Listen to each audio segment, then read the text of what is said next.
to everybody. Good afternoon, good morning, good evening. As indicated, I'm Elvis, a permanent lecturer at St. Monica University. And myself and my team will be presenting on this webinar entitled Community Engaged Healthcare Projects and Youth Employability, taking cases from Cameroon and South Africa. In part one of the session, I will be presenting together with Thomas Ryder and Kennedy Abendum. Trang already introduced their profiles. I will be talking a little later in the course of the presentation.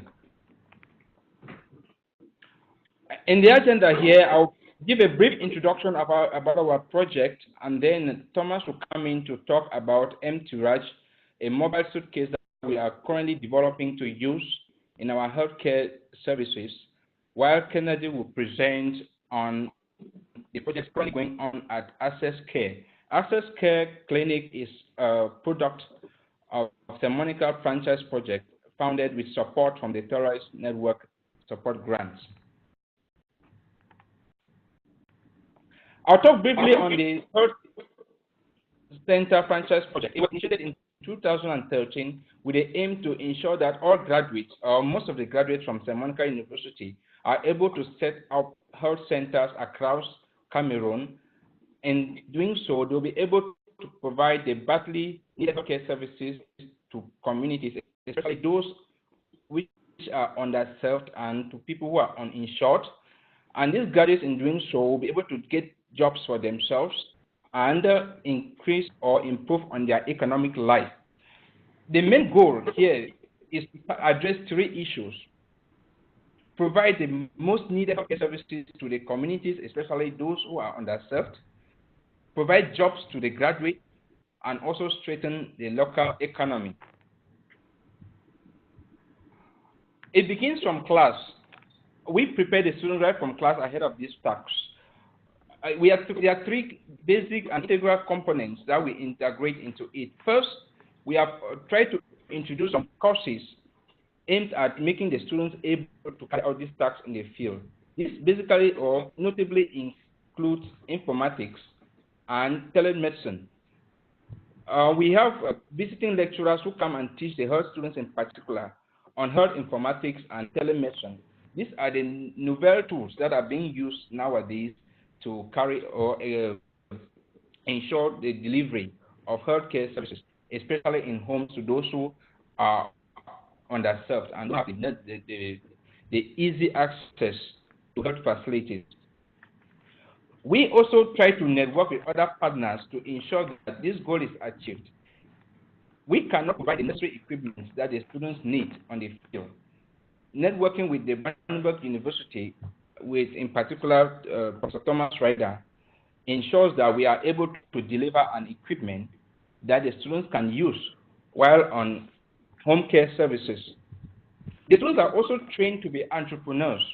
Remember, I said the students are to establish healthcare facilities across the country. So each student, according to our project, is to own at least a healthcare service, which will now be serving the neighboring or the immediate environment of the clinic. A single clinic cannot suffice to address the acute problem that we have, as I'll be presenting shortly. So these students also need to be able to collaborate with community organizations. Mr. Kennedy Abendum will be presenting a little bit on how Access Care is actually liaising with community-based organizations, the CBO, to ensure this. So the students are prepared in class through health informatics training and telemedicine technologies. The students are networked to collaborate with the different communities and the partners to ensure this goal.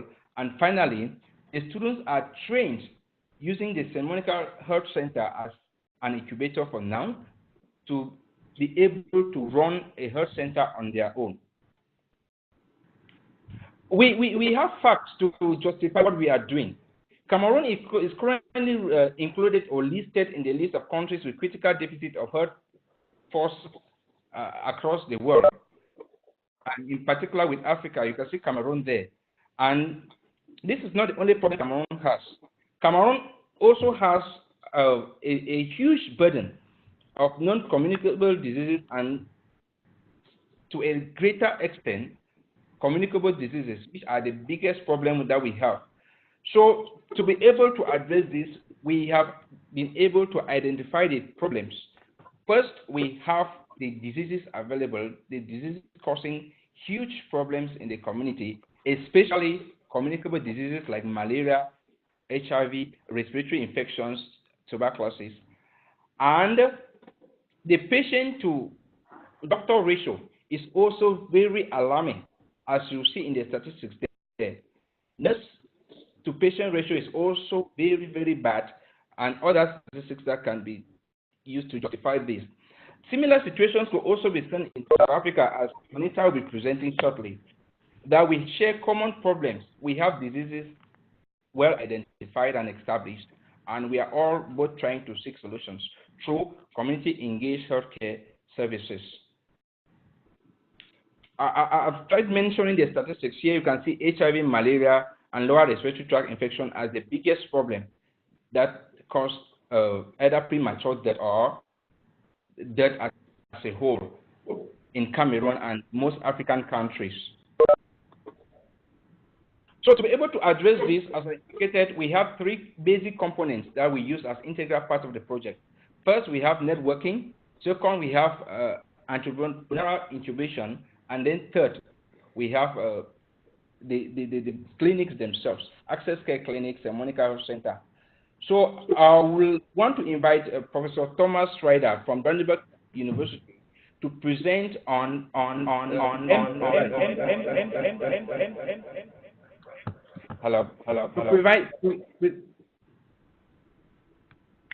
would like to invite Professor Thomas Ryder from Brandenburg University of Applied Sciences to present on MTRASH. MTRASH is a mobile suitcase that we are trying to develop with his help to enable the workers, especially the nurses, to go to the field, do rapid diagnosis of patients in their homes, and then relate with a physician on the field, a physician in the clinic, and get the necessary prescription and administer to the patient. Our main problem is that we cannot be able to establish health centers to every student that we graduate. But with the help of MT, right, these students can be able to go to homes, do their treatment, do the necessary services, and also earn a living from it. So I will call on Thomas now to come on with his presentation. Okay, thank you very much for the introduction. I tried to share my desk.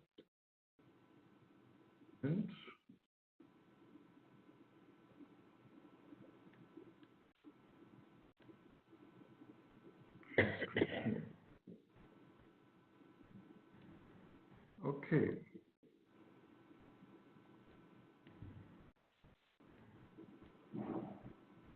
So, you see this presentation? Yes. Great.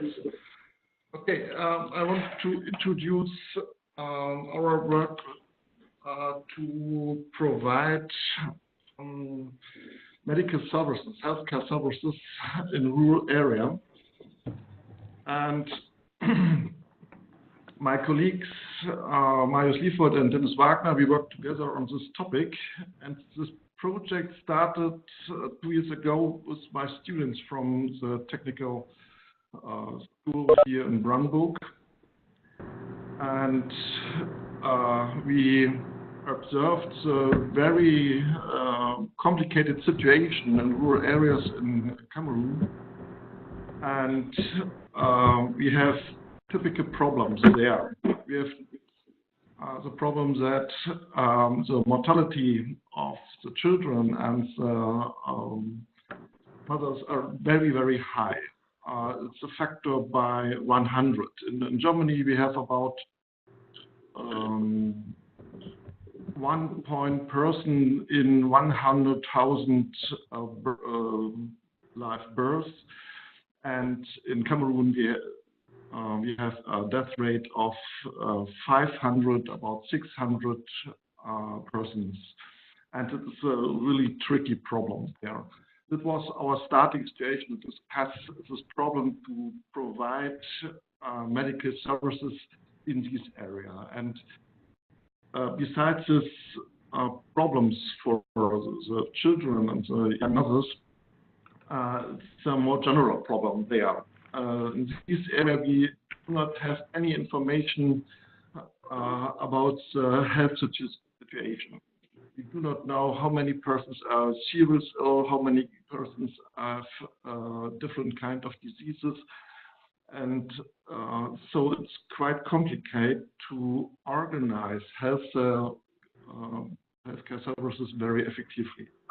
And then we started to think about the requirements, and we said, okay, we want to improve the situation. We should establish a system that is not expensive, it should be low cost. We want to collect different kind of data and biosignals, and it should be quite easy to use and very flexible. So, and from telemedical services, we know that the technology is not the most important part of such projects. We have to embed this technology in a complex setting or in a better setting. We need a general concept for success. So, but the discussion is, what does it mean? What is easy? What is cheap? And what does it mean, an embedded concept? And maybe, you know, this car here is a typical 2CV, and you can think about what is the common ground of both things. Both things were really, really cheap, and they use very, very easy technology. They simplified everything. They reduced the functionality to the most important aspects. It's quite interesting to read the history about the car from 2CV. They said, okay, we want to build up a car. It's like an umbrella for wheels, and they specified very, very basic requirements. And they built up this car. It was quite cheap, and it was successful. More than 8 million cars were built during this time from after the World War II until 1990.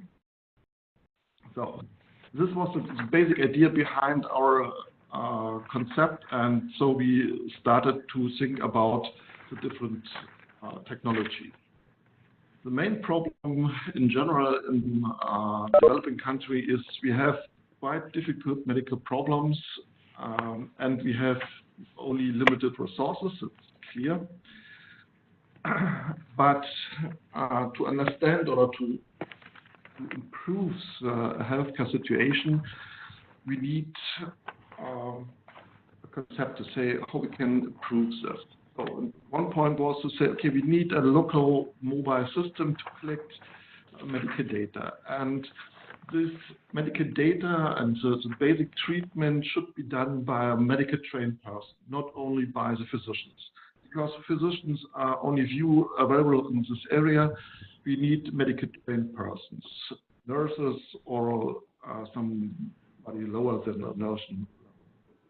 So we think that it's quite useful to establish something like a medical street worker.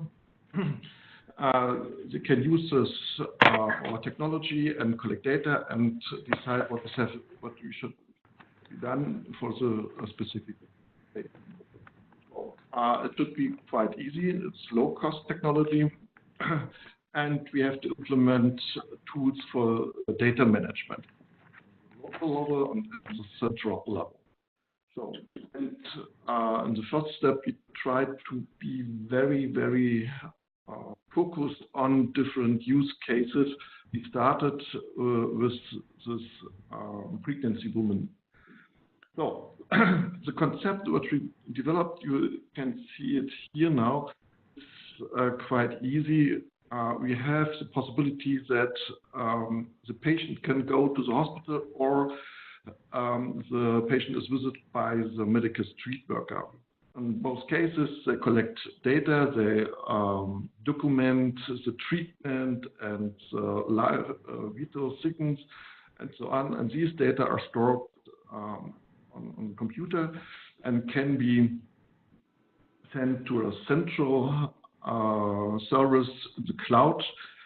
And these data will be evaluated and analyzed and can be used for the government or for greater hospitals to improve the healthcare services in such rural areas.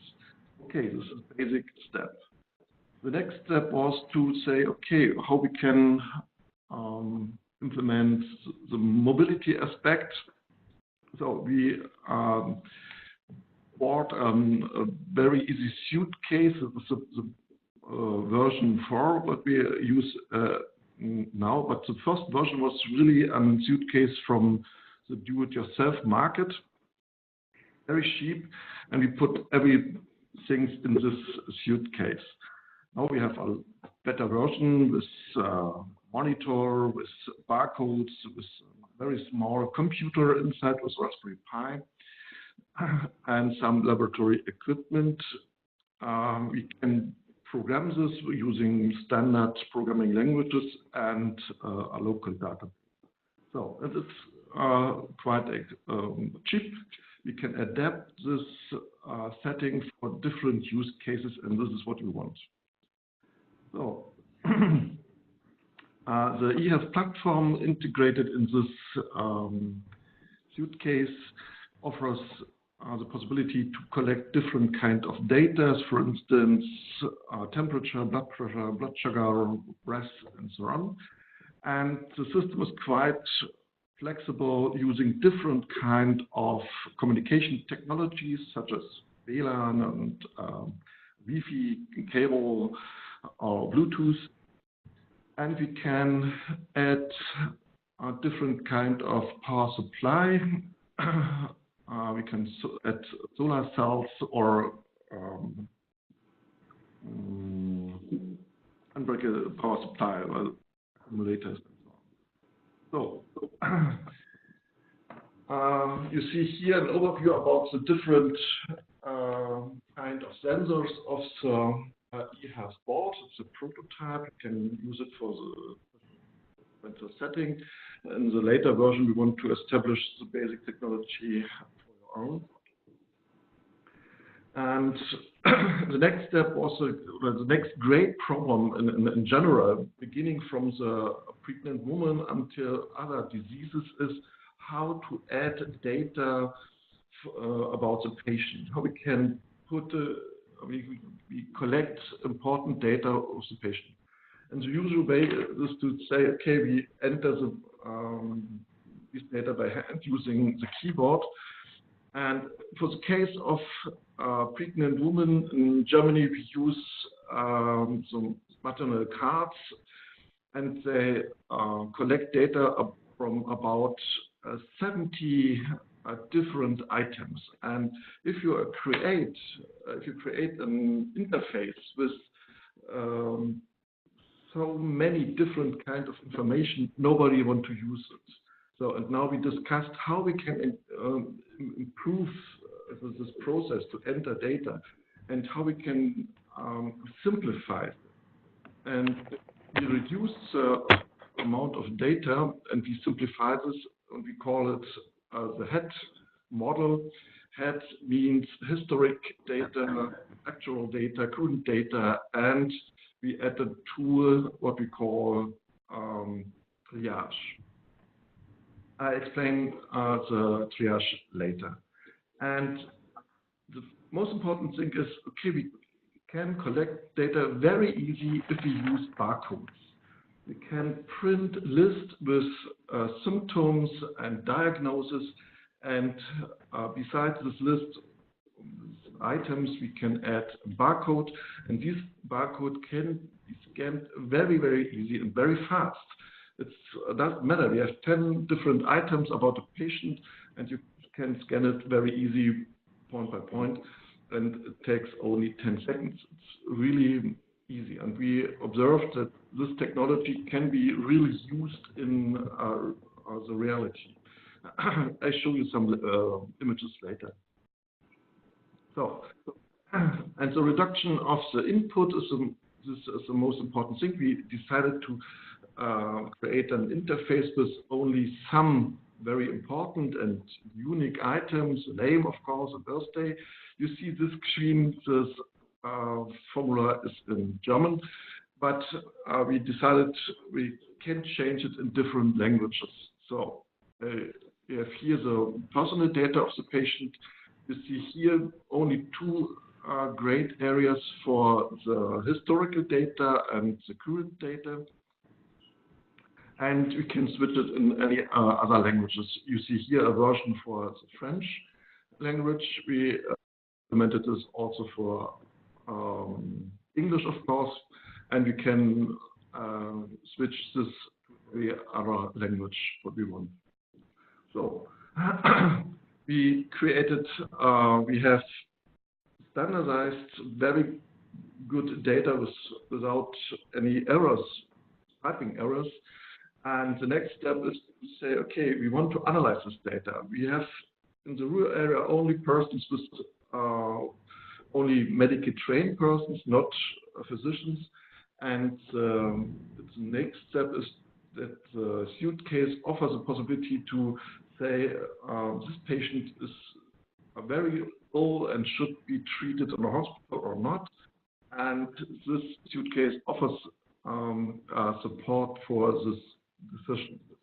And this means we do a such called triage.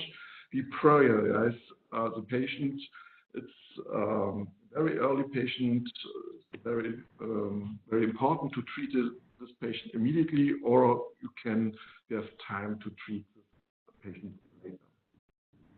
You see here this screen. We implemented such a triage system for diseases with non-infectious diseases,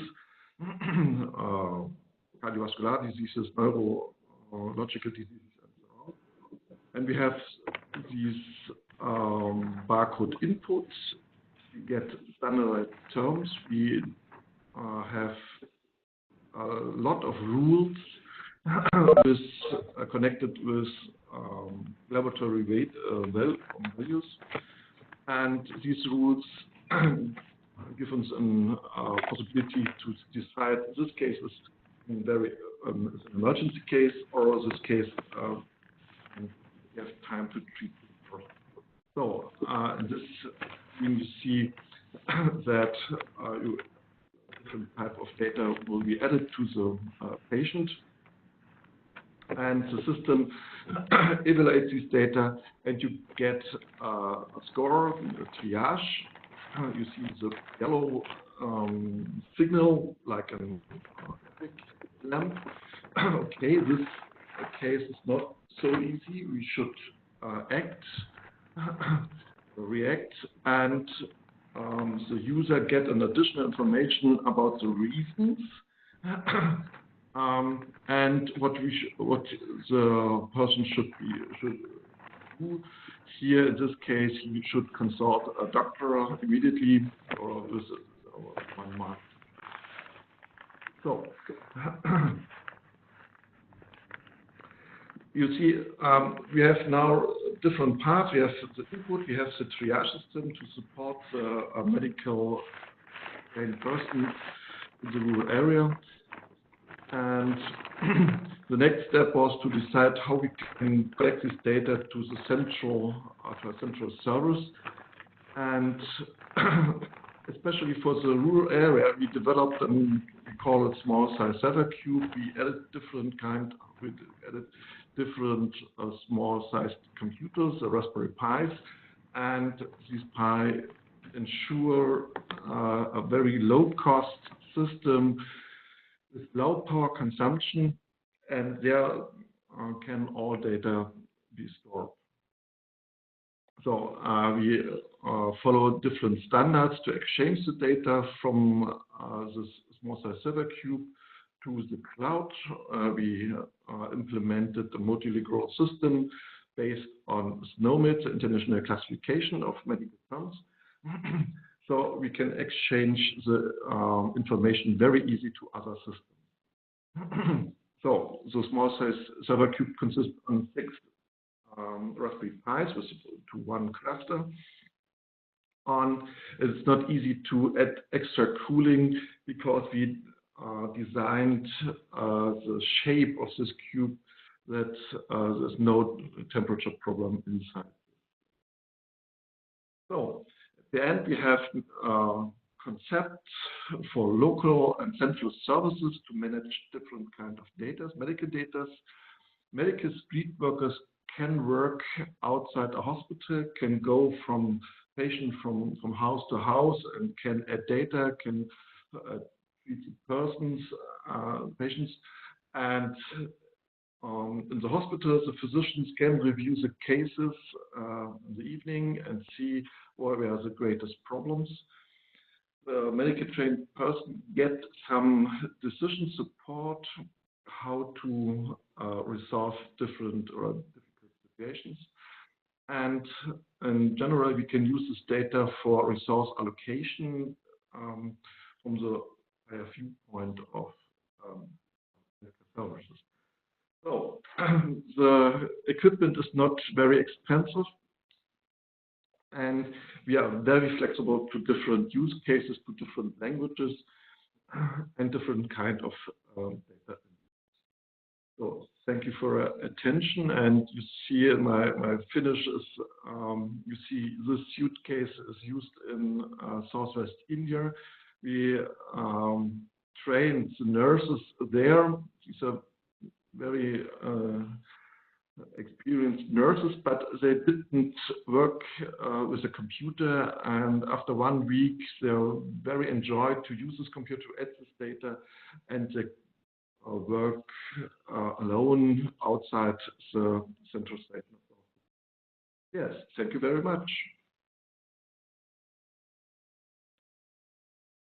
Hello? Yes, thank you, Thomas.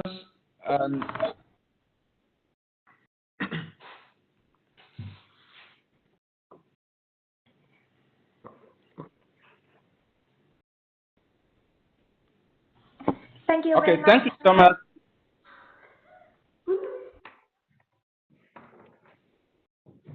Hello, Trang.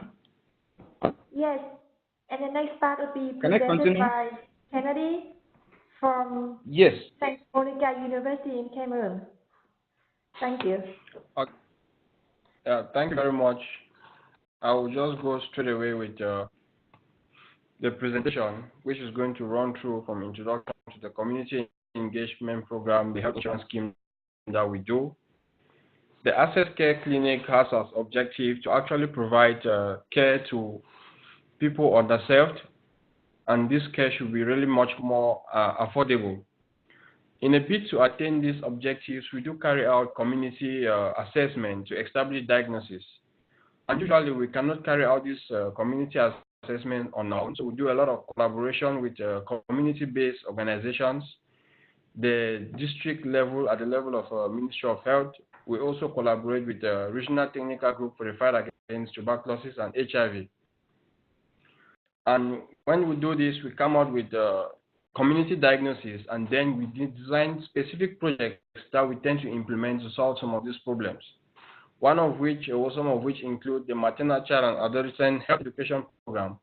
Because if you look back at the data Elvis presented, it showed that a lot of problems occur with infants and maternal mortality. And a bit to address this, we need to actually provide some education to the community. We also have to advocate for immunization programs and all of that. Then we also have improving access to healthcare and health-related information campaign to the community, where we bring healthcare closest to the people. Those who may not have access to health facilities, we visit them right at their homes. And you can even see from these pictures how we are collecting samples from patients at home, doing pre-HIV test counseling at home, and testing these individuals to be able to improve health outcomes. Also, we carry out community education on TB and HIV control because Cameroon is classified as one of the countries with high burden for HIV and TB. So in a bid to address these two, we need to give out education to the persons. A lot of them do not even understand the treatment for tuberculosis is free. And a lot of the patients who are with HIV remain undiagnosed. So we are trying to resolve this problem by doing some of these things. On the right, you also see a picture of a polio eradication campaign where we are promoting a vaccination campaign and immunization among children 0 to 5 years old. And then talking about the activities of Access Care Clinic, why at the clinic, we have a lot of facts that we cannot close our eyes to. A lot of our female patients who present to the clinic, particularly among the student population, a lot of them turn out to request for pregnancy tests on themselves, which therefore means they are really involved with unprotected sex and they are scared of being pregnant, so they want to know if they are pregnant or not. We also have up to 20% of patients who present to the facility requesting for HIV tests. So we do voluntary counseling and testing for this patient, and we cannot imagine or minimize the fact that we record up to 20% positive patients, far more than the national statistics, which is just at the level of about 7%. So we see that this is really a big problem. And understanding that these patients have the fear of being pregnant, some of them that we test are actually pregnant. And when they are pregnant, there is a high probability that they will go into criminal abortion because of the fact that the pregnancy is unwanted and they don't want to interfere with their career by continuing their education. So in a bid to this, in the future, we seek to provide HIV screening from door to door among this population. We seek to also provide contraception to this population because some of them feel like embarrassed to want to approach health facilities, even though they may be very close to the health facilities, to provide them with contraceptive methods. So those are some of the things we are going to be carrying out in the future, depending on one or two factors. Then, understanding that the student population too of our country are not really insured in terms of healthcare, a lot of them go to school away from home, and without any insurance scheme, some of them may be very wealthy, but at the end of the day, that family is not there immediately to provide them with the necessary amount of money they need to access healthcare. So we also design a health insurance premium that is going to be benefiting any community, but then the motivation for the development of this scheme was the student population to guarantee their health, because when we guarantee their health, we guarantee their school attendance, and then we guarantee a lot of things in terms of productivity. So based on this scheme, we intend to come up with a lot of benefits. For the population, the benefit the reduction of healthcare costs. We also, and as the results, we tend to reduce the healthcare costs. We tend to gain trust from the community when we resolve their problem at the minimum rate, and then it also increases the number of patients who turn out to the clinic to access care. So to conclude, we're going to go back to Elvis to give some statistics in relation to the health access care clinic in terms of its personnel. Okay, thank you, Kennedy.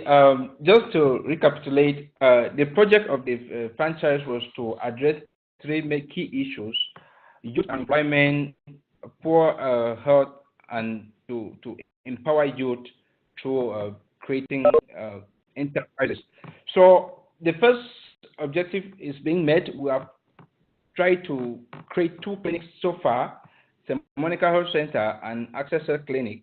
St. Monica Health Center currently employs 11 nurses and directly, and close to 20 indirectly. Access Care presently employs 15 graduates who work directly in the clinic and 30 who work indirectly.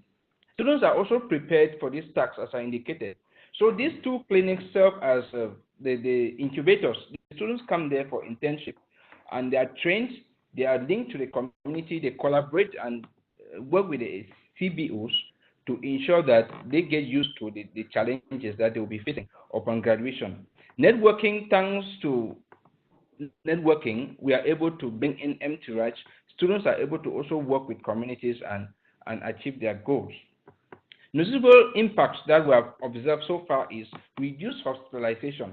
The main problem we have is malaria and HIV. Malaria, if you are sick with malaria today, if you are, start showing symptoms today, you don't go to the hospital in 2 days, the situation is going to be very, very critical. So with this, we are able to address the situation before it gets out of hand. The people receive medication at their comfort zones, that is in their homes, and they don't longer go to the hospital. Because when you go to the hospital, you are going to be lying and admitted, meaning you are not working. You are also exposed to nosocomial infections. Hospital-acquired infection, especially methicillin-resistant Staphylococcus aureus, which is a #1 cause of death in our region for hospitalized cases. So this is the milestone we have covered so far. With available funding, we'll be able to open up more clinics and employ more youths and also address most of these health problems. Senator from South Africa is presenting a similar case, but mostly addressing non-communicable diseases, which is a greater burden therein, as I've indicated in the chart I presented earlier. Thank you very much, Strong. Thank you for your kind attention.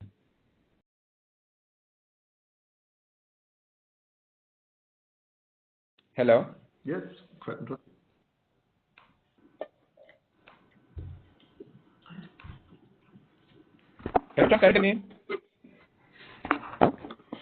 Thank you very much, David, Thomas, and Kennedy, for your amazing presentation. We learned a lot from your project in Cameroon with the support from Brandenburg University of Applied Science.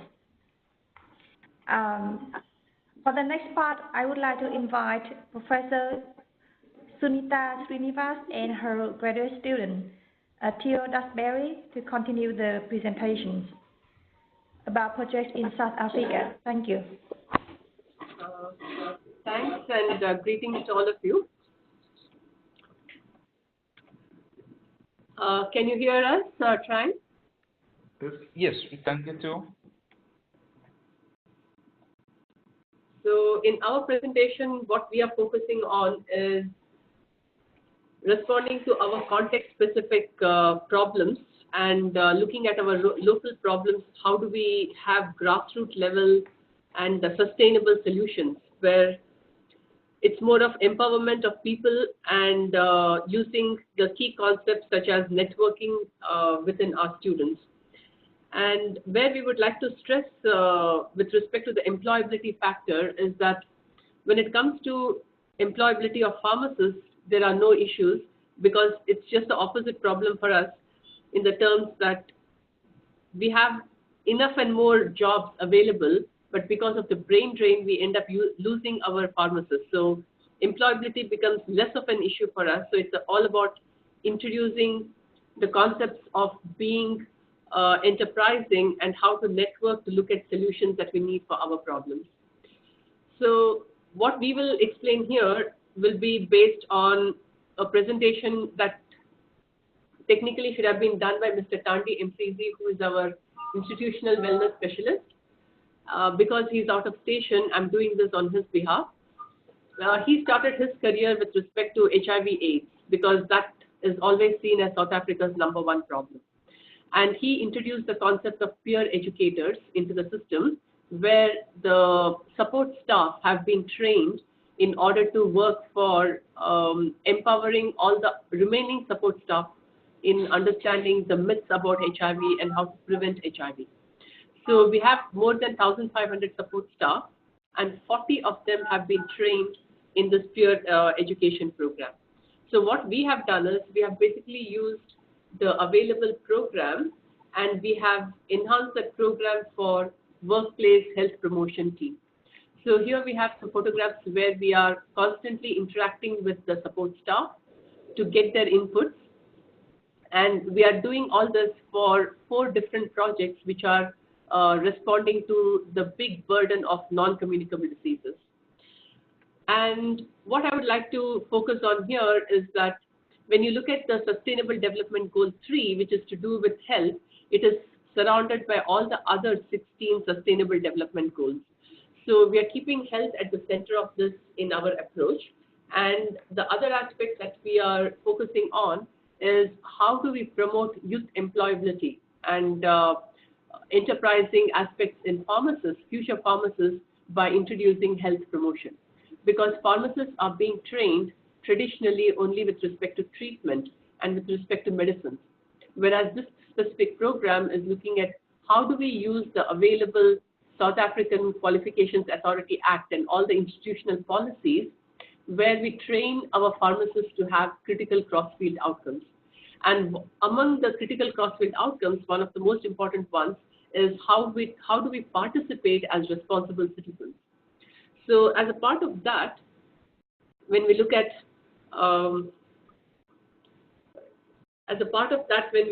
what are the burden of diseases in South Africa, we see that we are always reminded about our HIV/AIDS burden, which is close to 18%, which is part of this 48% of communicable diseases.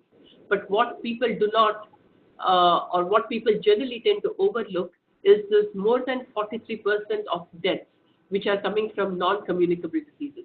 So, and the reason, the risk factors for these non-communicable diseases, which are all modifiable risk factors, are to do with a diet which is very high in salt, fat, and sugar, increased physical activity, increased use of alcohol, and increased use of tobacco. So that is what we are looking at. How do we make sure that people understand the problems of these four key factors, which are resulting in more than 43% of deaths in this country?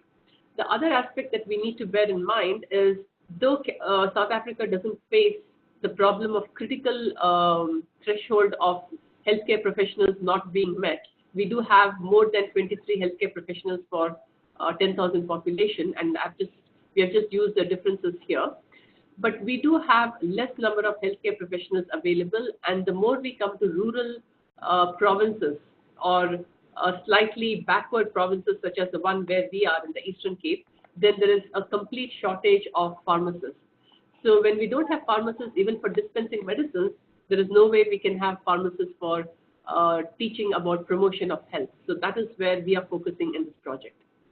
And what we have incorporated in our project is the concept of workplace health promotion. So the idea of workplace health promotion is, if the workplaces can be used as areas that are inculcating a concept of community involvement and inculcating the concept of using prevention of diseases as the major aspect, then it is feasible to reduce the high burden of chronic and non-communicable diseases that we have amongst us. And our project focuses on our support staff, which means we are focusing on the poor and the unserved or the underserved population. And there are also people who are low literate, which means because of their low literacy level, though the information may be available, they can't make sense of that information to see how diseases can be prevented. So from here, Theo will take over to explain, as a part of his project on tobacco use, and how do we introduce the concept of how it affects the health, and therefore what prevention aspects can be brought in. And then I will summarize the project at the end of this. Thank you.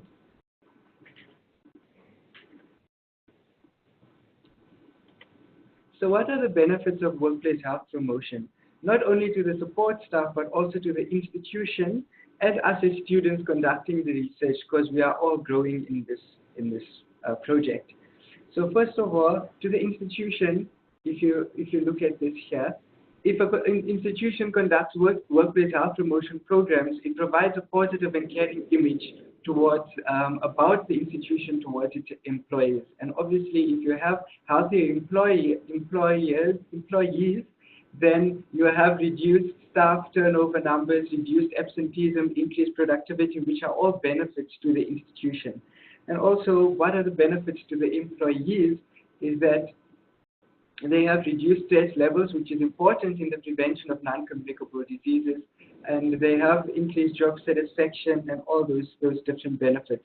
And if we look at the project at Rhodes University that we do here, we're using the available resources and the knowledge of the peer educators, using the health promotion to then work towards community empowerment, to improve teamwork, and to determine how to do sustainable projects. And that will be to enhance skills such as communication, to improve knowledge, education, and importantly, how to influence healthy behaviors. So all these qualities are important to encourage interpersonal skills, and also to encourage professional development that is vital for employability, not only for the peer educators and the support staff, but also to us students conducting this and facilitating these projects at the university. So now to look at the networking involved in this program, we start off by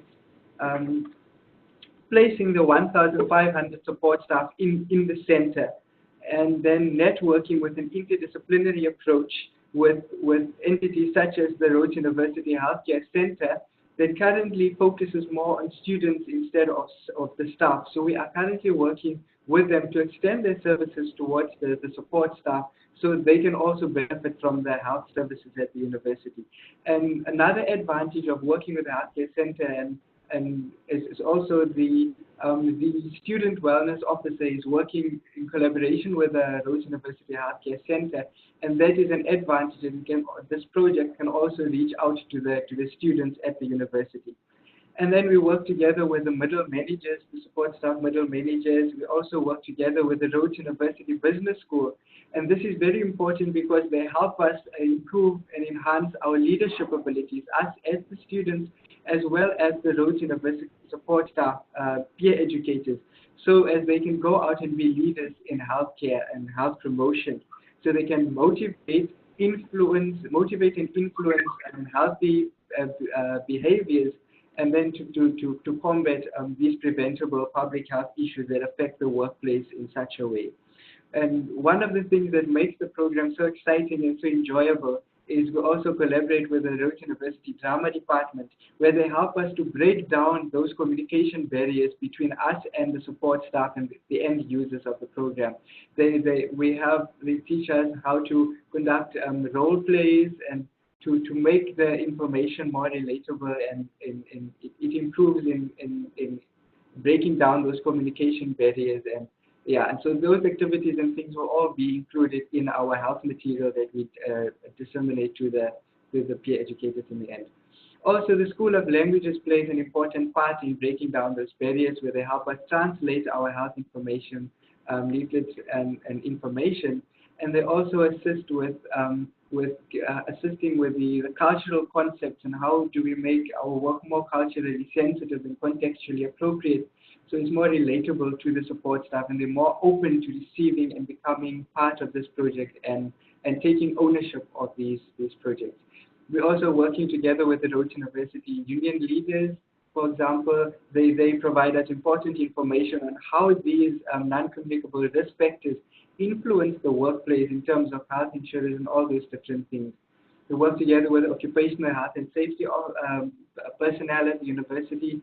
And also an important channel for us to reach the support staff is the support staff managers, working together with them and in organizing schedules and programs and just facilitating the projects at the university. The support staff managers plays an important role there. Also, networking with one of the most important people here is the institutional wellness specialist, Mr. Kandi Mzizi, which will then assist in taking this project forward and helping with the sustainability of this project. And then we got some excellent news today that the Vice Chancellor of Rhodes University is willing to inaugurate this whole program for us beginning of next year. So that is great news to see that we have the support from the university to take this project forward. So basically, us as students play the central link between the support staff and the Rhodes University management to aid in facilitate the success of this program. So as I've said, we utilize the interdisciplinary approach and from various professional backgrounds, each one that plays an important part: nurses, the psychology background, pharmacy background, drama, language, commerce backgrounds, to all assist with the development of this project. And then to speak to the health the health literacy and how we address health literacy taking forward this project, we have to bear in mind that the use of health information leaflets as a tool of disseminating health information is still relevant in lower socioeconomic groups in the developing countries. So therefore, it's important to still consider this method because it's still useful and it's a great method of disseminating health information leaflet to low and semi-literate populations, and to be more inclusive of the social and demographical backgrounds of these people, to be culturally and sensitive and contextually appropriate. So the approach to developing these leaflets are more scientific ways. So it's not just pulling information from the internet and using information leaflets used in developing countries and more advanced projects and stuff, but to make it more specific to our way. And first of all, we use scientific ways such as readability testing, such as the SMOG and all those other different readability tests, and the suitability assessment of material tools, and also the patient education material tools that we use.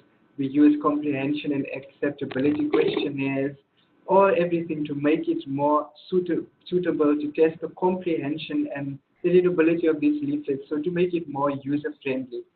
And also, another way of making it more user-friendly, specifically in this leaflet, was to use simple language and to use interactive tools such as these that will encourage people to make use of the leaflet and putting reminders into the leaflets, so that when they do go out, it's easier for them to understand the language and the information and relate to it.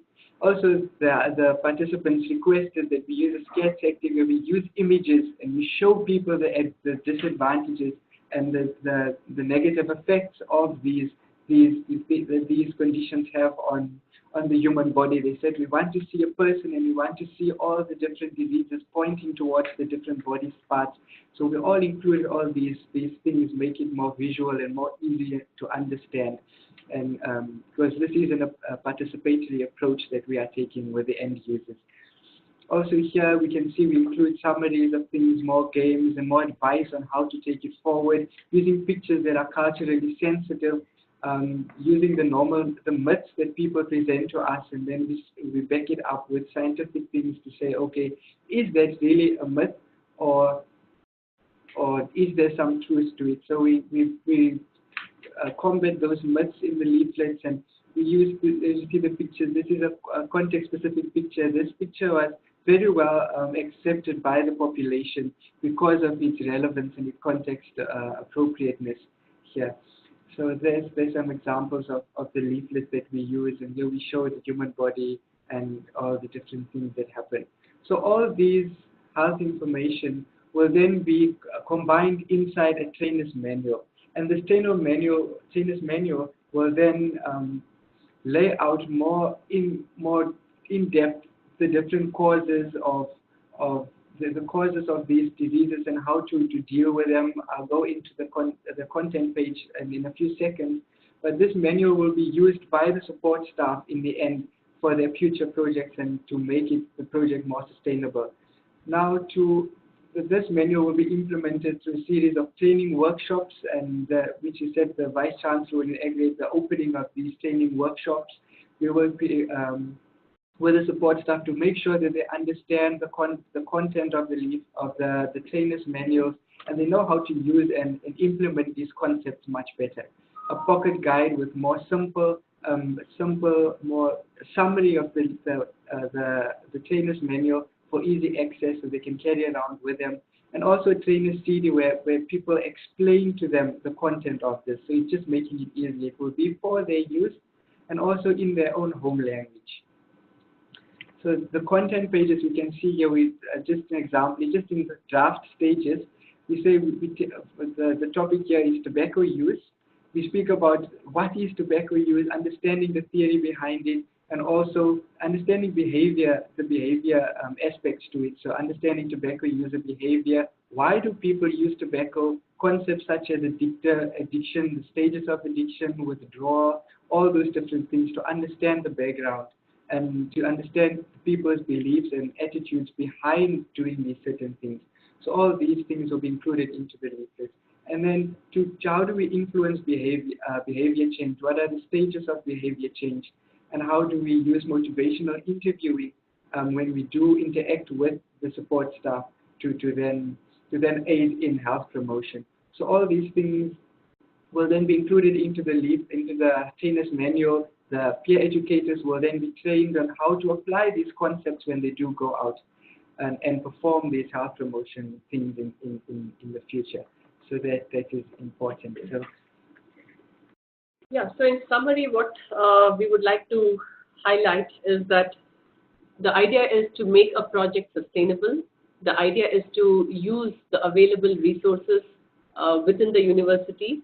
And in the whole process, it's all about introducing the concept of being enterprising and networking with the people around, so that pharmacy students in future, when they are employed, can look at the advantages of these kind of projects. So what is most important here is this is not an academic research where the value is just about academics. It's about a translational research where there is gain of academics, but there is also the gain of translating what has been learned into doing something that looks at empowerment of people around us and looks at health equity. And I think with that, we will close what we have to present, and we'll be happy to answer questions. Thank you.